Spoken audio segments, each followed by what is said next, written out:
down. So they always had this plan with the Skull and Bones group that it was either going to be a Skull and Bones guy or a Skull and Bones guy, and they were going to do the same thing no matter who got elected. Realizing this, there's kind of a moment where you wake up from sort of a nightmare and from sort of a daydream, and you realize, they've been pulling the wool over my eyes, and I'm not going to let them pull the wool over my eyes anymore. And that's what I'm here to try to do. I'm here to try to say, let's wake up together. Let's stop getting ourselves lied to. Let's stop getting ourselves manipulated. Let's start getting people elected to office who actually represent us. So in order to do that, I got involved with Dennis Kucinic's website. That didn't pan out, but I learned about National Initiative for Democracy from that experience. And I was in their newsletter, and a few months ago, they sent me a newsletter, and I was kind of really frustrated at that point in time because nothing was working. Nobody was listening.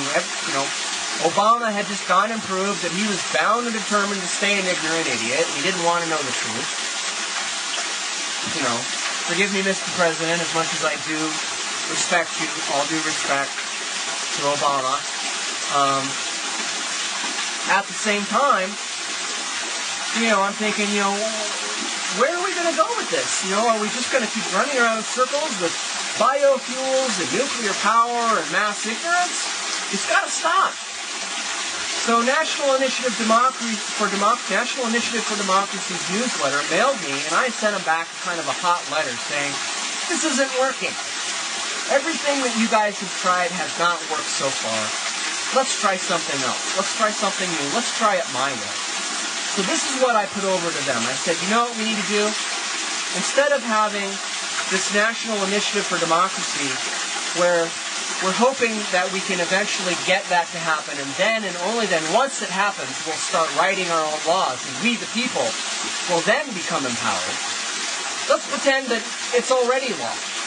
Let's pretend that right now, at this very moment, you can get online and you can start writing a law for our nation with other people.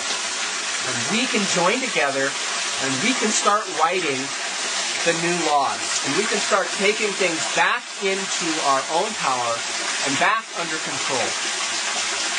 A lot of people say, well, can't work, could never work, too many things against it. Well, as long as they have that attitude, it's true. But on the other hand, millions of people turning that site into a viral phenomenon could create something that nobody would be able to say no to.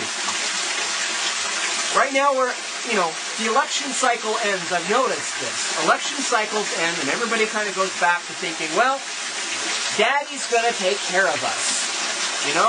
Daddy isn't going to take care of you. And now that you got somebody elected, is not the time to stop worrying about or fighting for the real solutions to the problem. Now is the time for us to begin working on the next election cycle, to get people into office who truly are educated, who truly know what they are talking about, who truly know what's up, and truly have the solutions to our problems, or who at least are willing and understanding of the concept that they have to go find that information rather than come up with lawyering ideas that make no sense. So that's what I'm asking us to do. I'm asking us to start something new, and that's what I asked National Initiative for Democracy to do with me. I finally talked them into it. And they gave me a wiki, and now we have a wiki, just like Wikipedia, for the specific purpose of solving our problems. So I hope that you will join me at National Initiative for Democracy Issues. My name is Prometheus Pan. Thank you very much, and I hope to see you there.